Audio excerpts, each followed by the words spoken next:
Hey everyone, my name is Marshall Mind, bringing you a brand new video, and in this video I'm going to show you guys one of the ways that I handle the pressure fighter when I don't want to be the pressure fighter. And one of those ways, the one that I'm going to show you in this video, is taking the pressure fighter into deep waters. Now what do I mean by taking the pressure fighter into deep waters?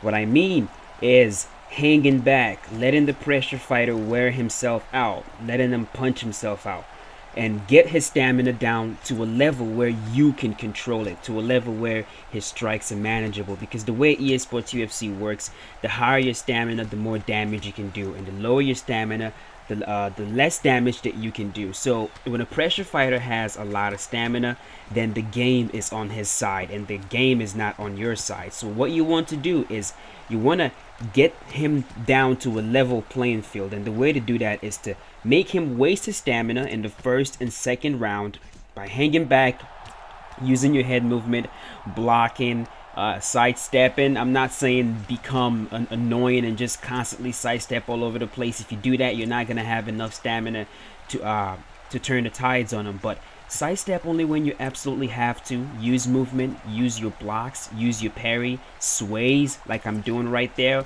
and just, occasionally throw a strike or two in there just to tell them, I'm still here. But for the most part, hang back and just let him let those hands go. And by round number 2, you'll notice that his stamina is gonna be at a level where he's gonna be somewhat manageable. Now with the way EA Sports UFC is, it's not exactly accurate to real life. I still believe that a fighter that throws a lot of strikes should have much lower stamina than what they usually have in round number 2.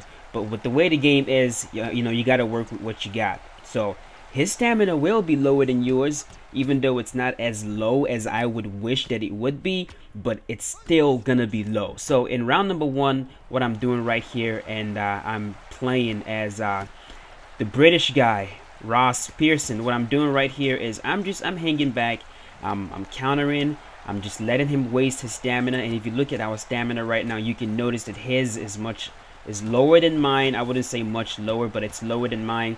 And I'm just using my head movement. When I see an opening, I get in there and I land a counter shot, or I tag him a little bit. And now one thing you got to remember though is I'm not saying that this is a complete definite that if you do this it's gonna work, you're gonna stop the pressure fighter. Most really high level players, they'll know exactly what you're doing as soon as you start doing it, and it might not work against them. But usually the pressure fighters, the ones that like to come at you and just wing hook after hook after hook, these guys are usually not that smart, and they're not gonna know exactly what you're doing until they are deep in that ocean about to drown. So round number 1 is over right here. Round number 2, what I'm gonna do is I'm gonna stop backing up. Now I'm gonna start pressuring him, but not quite. I'm gonna be pressuring him by standing in front of him. I'm not gonna pressure him with strikes, just mostly standing in front of him.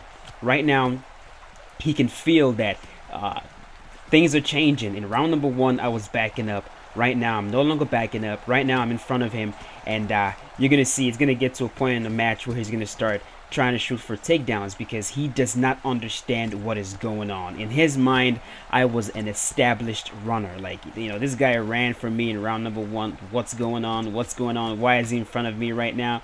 So as you can see, he's standing there holding block, trying to figure out what the heck to do. And like I said, I think he goes for a takedown right there. Nope, denied. He does not want to be on the feet anymore. And right now, I know that I've got him. Right now, right here, I know this guy is not very good when he does not have full stamina. A lot of people in EA Sports UFC, like I've told you, a lot of people, they're not good when it comes to watching their stamina. And definitely, when their stamina is low, a lot of players are just not good. Now, the ability to fight with low stamina, in my opinion, it's one of the best skills you can have in EA Sports UFC. It's right there. I rock him right there, but he's blocking the shots really well. Now I'm chasing him down with jabs and straights, just lighting him up. I'm like stuck on him like glue. But like I was saying, in EA Sports UFC, the ability to fight with low stamina, the ability to still do damage even when your stamina is not all the way up, in my opinion, is one of the best skills that you can have in the game. Forget being able to block transitions, forget being able to strike, forget being able to throw combinations. If you're not able to fight with low stamina in this game, I don't respect you. That's pretty much the way that it goes. You should be able to fight with low stamina, and the only way that you can learn how to do this is to put yourself in in positions where you have low stamina. Drag your opponents into deep waters and try to drown them. And the way you do this is, like I've said in the first round of the fight, hang back, let him waste his stamina, and as the fight progresses, start to pressure him. Just do it like real fighters do it. Start to pressure him, and when he has low stamina and he's not able to throw punches as fast or as many as he was before, you're gonna start seeing him slowly drown. So in round number 2, I can tell that my opponent he's feeling that pressure. He's starting to feel that pressure. He doesn't have as much stamina as he had before, so he's not able to keep me off him.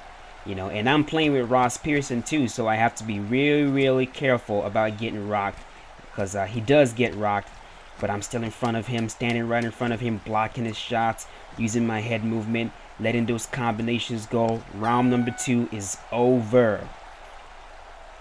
So now round number 2 is over. In round number 3, I am going to unload everything that I've got on this guy. I am going to give it to him in full force. I'm going to literally get his head. I'm going to stick his head on the water, and I'm going to hold his head down on the water until he drowns. I am just lighting him up right now, just chasing him down. I'm no longer just pressuring him with my movement. I'm actually throwing combinations now.